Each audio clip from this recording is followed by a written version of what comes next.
To make a lanyard, we're going to need to be by the fiber center, and then we are first going to need a foam weaving wheel.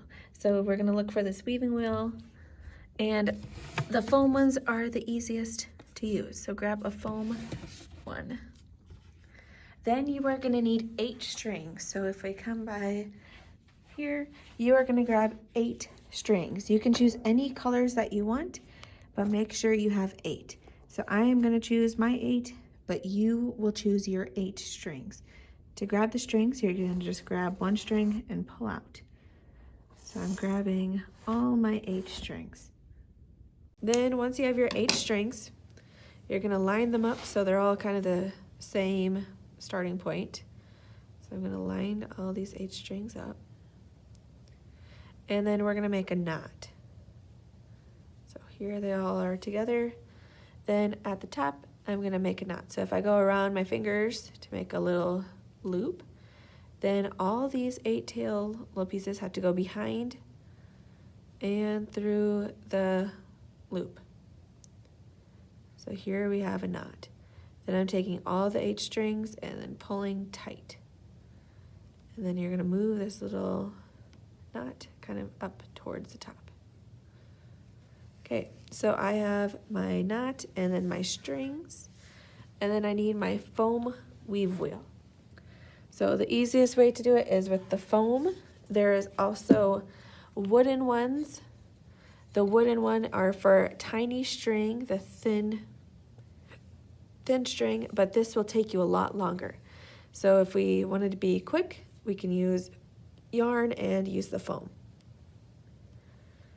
Okay, then you're going to take the little knot and you're going to put it through the hole, and you're going to put a string on each side of the dots here. So it doesn't matter too much where your strings go, as long as one is on each side of the dots. I might just try and have the same colors by each other.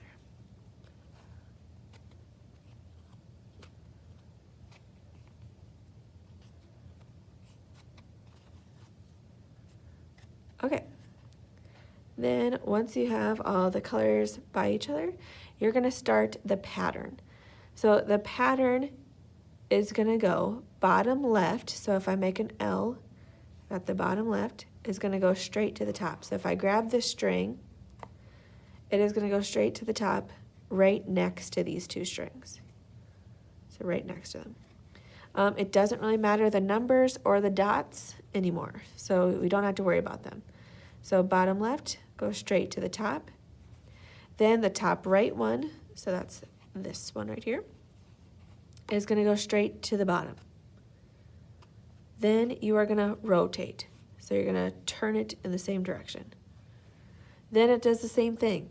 Bottom left, go straight to the top. Top right one, go straight to the bottom. Then rotate. Then bottom left, go straight to the top.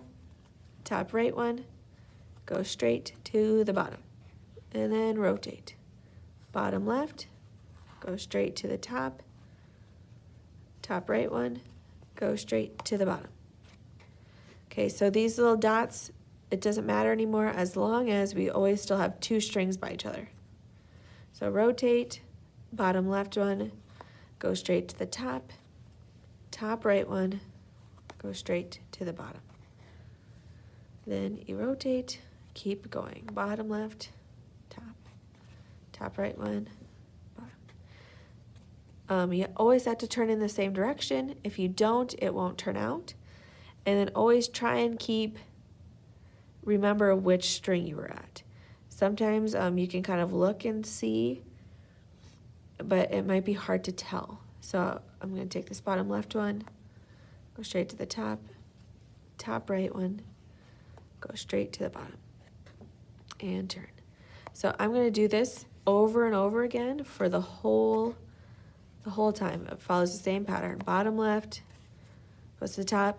Top right, goes to the bottom, turn. Bottom left, to the top. Top right, to the bottom, and then turn.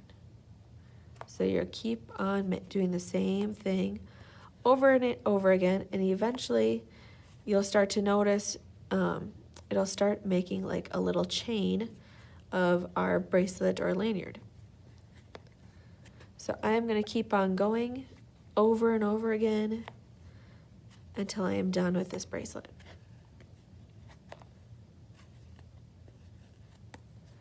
If it is time to go and we have to stop, what I like to do is I like to put my name on a piece of tape with a little arrow, and then I like to point it to the string I'm going to need to move next. So I remember the pattern. I'm going to have to bring this bottom left one to the top. That would be my next string. So if I put my name and an arrow, it'll remind me that this is the string that has to go to the top next for next art class. So this will help you remember where you leave off and where to start the next art class. All right, the rest of the video, I'm just going to speed up and show you what it's going to look like the further we go if we keep on doing the pattern over and over again.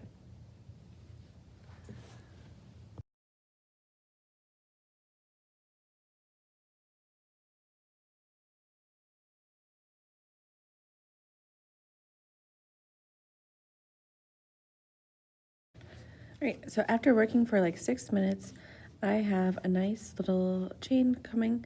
So if it's looking like this, this is what you are going to be making. So I'm going to keep on going just to get it as long as I want. And then at the end, we're just going to tie a knot to stop it. So I'm going to keep going.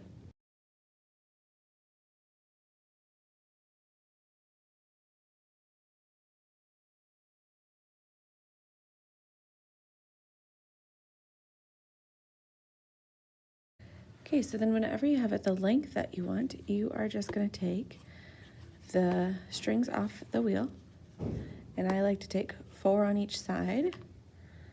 And then what you're going to do is do a double knot. So I got 4 on each side, make that loop, just like kind of how you tie a double knot in shoes, and then put it through, knot, make a knot, then make another knot.